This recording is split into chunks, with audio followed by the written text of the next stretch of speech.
Езус узняў вочы свае да неба і сказаў: «Ойча, прыйшла гадзіна, услаў Сына свайго, каб і Сын Твой уславіў Цябе». Гэтымі словамі Езус распачынае сваю малітву, і ў кантэкст, у якім ён моліцца, звяртаецца да свайго Айца, менавіта гэта апошнія гадзіны яго зямнога жыцця. Ён, ведаючы, што прыбліжаецца канец яго зямнога жыцця, з даверам звяртаецца да свайго нябеснага Айца, просячы дапамогі з боку таго, хто яго паслаў у гэты свет. І Христос, ён кажа на пачатку: «Ойча, услаў мяне, бо я уславіў Цябе». І гэтае паняцце Божая слава, Шекіна, Яхве, было для кожнага габрэя вельмі важным паняццем, адным з асноўных, якія ўплывалі на іх веру. Бо менавіта слава Божая — гэта бачная знешняя форма праяўлення, што Бог блізка для свайго народу. Гэта вельмі выяўны вобраз Божай прысутнасці.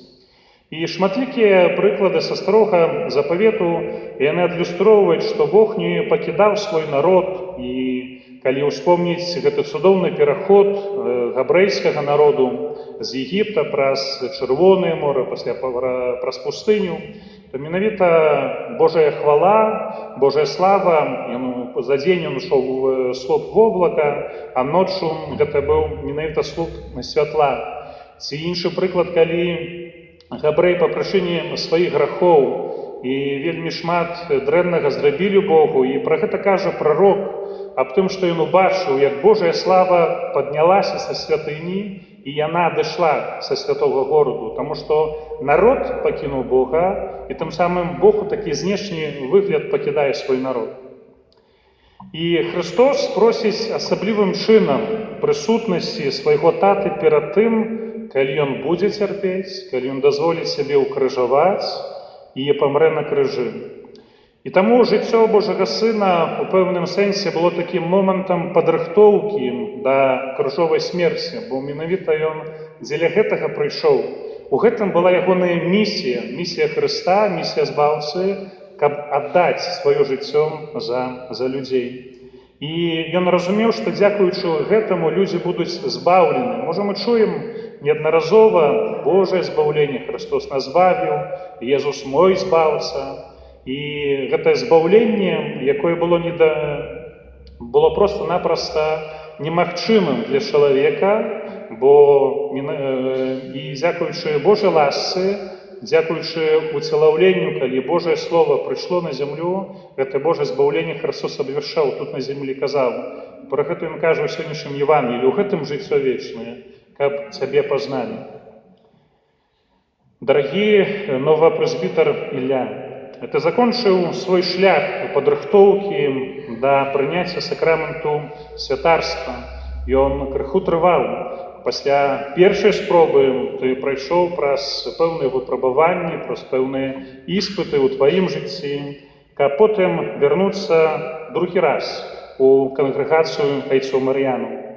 І вось твой семінарыйны час ён закончыўся, і распачынаецца новы этап у тваім жыцці. І сёння на ўзор Езуса Хрыста, найвышэйшага святара, ты таксама можаш сказаць: «Ойча, прыйшла гадзіна, услаў Сына свайго, каб і Сын Твой уславіў Цябе».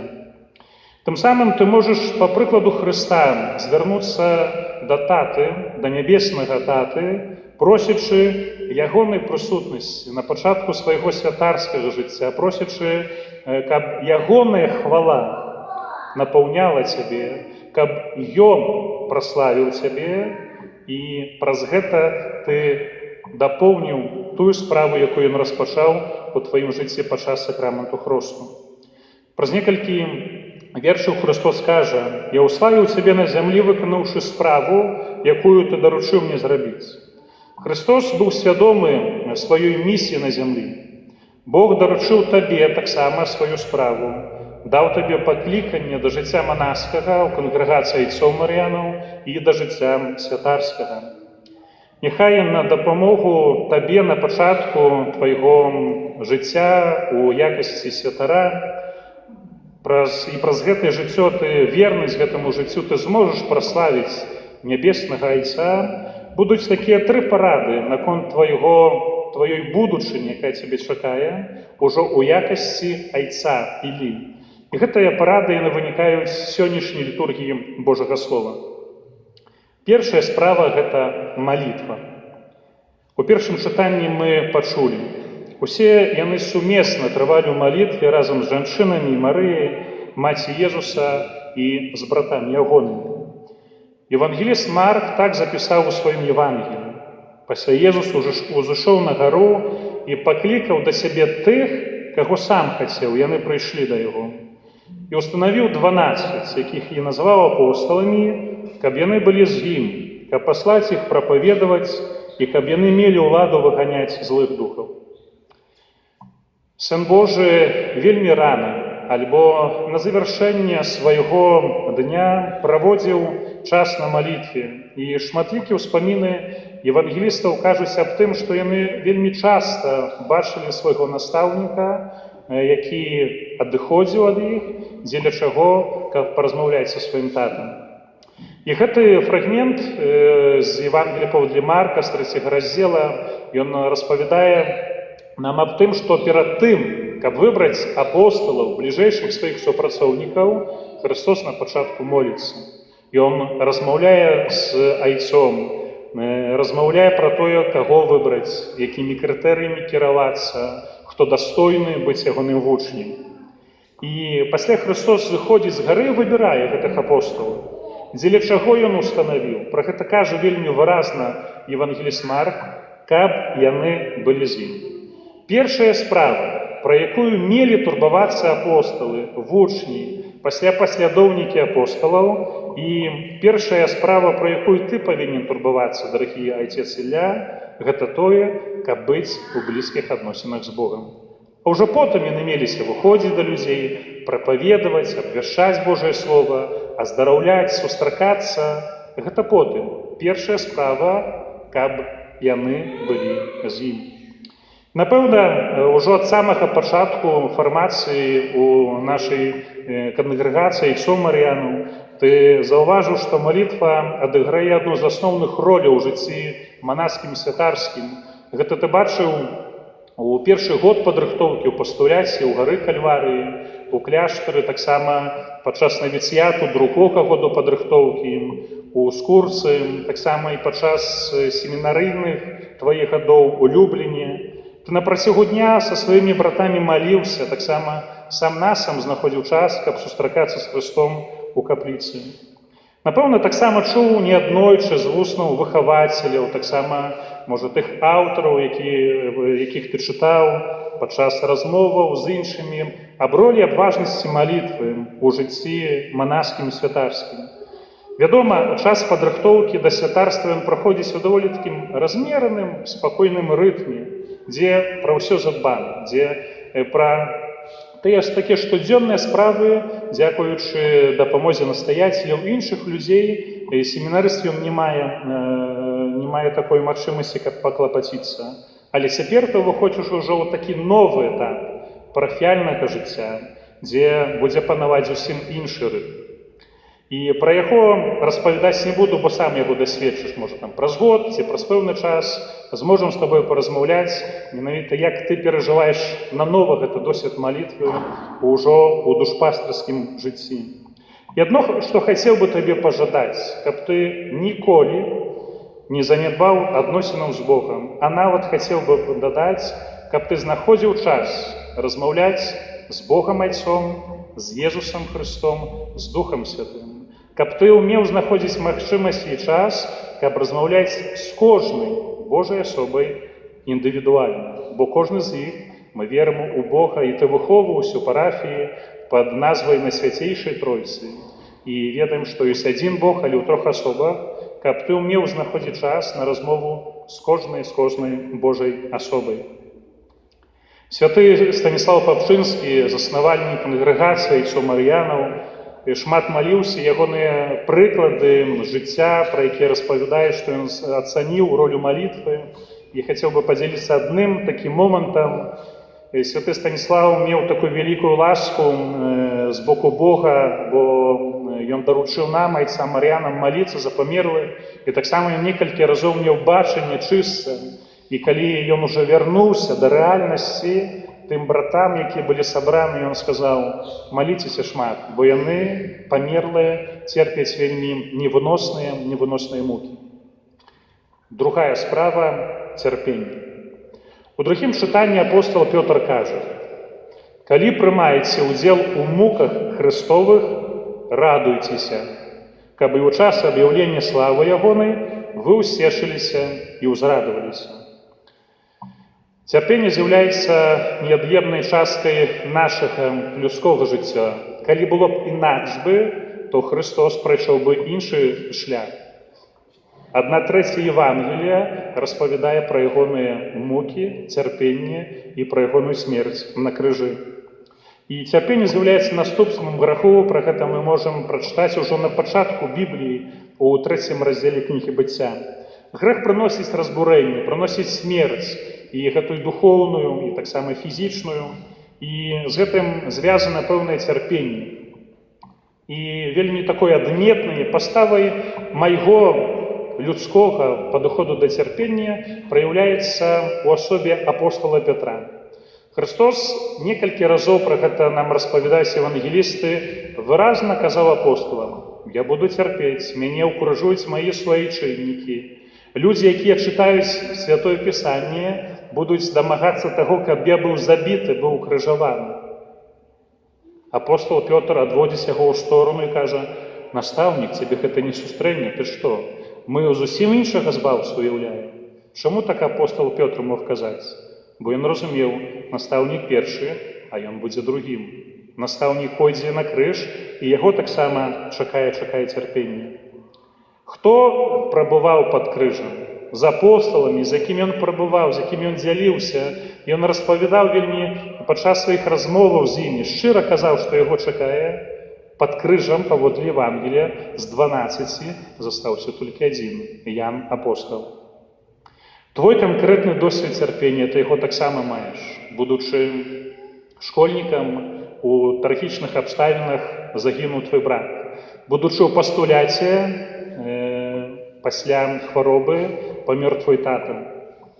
Што адчуваў, калі ты пачуў навіну аб смерці брата, аб смерці таты?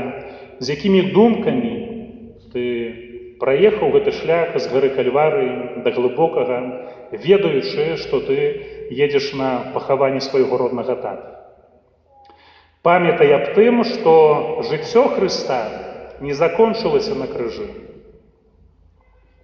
Ён надаў новы сэнс цярпенню. Калі яго ахвяроўваеш за іншых, яно прыносіць плён. Жыццё Хрыста не закончылася на крыжы, ён уваскрос, ён жывы, ён сярод нас. Крыж – гэта быў пэўны этап, каб дайсці да гэтай Божай славы.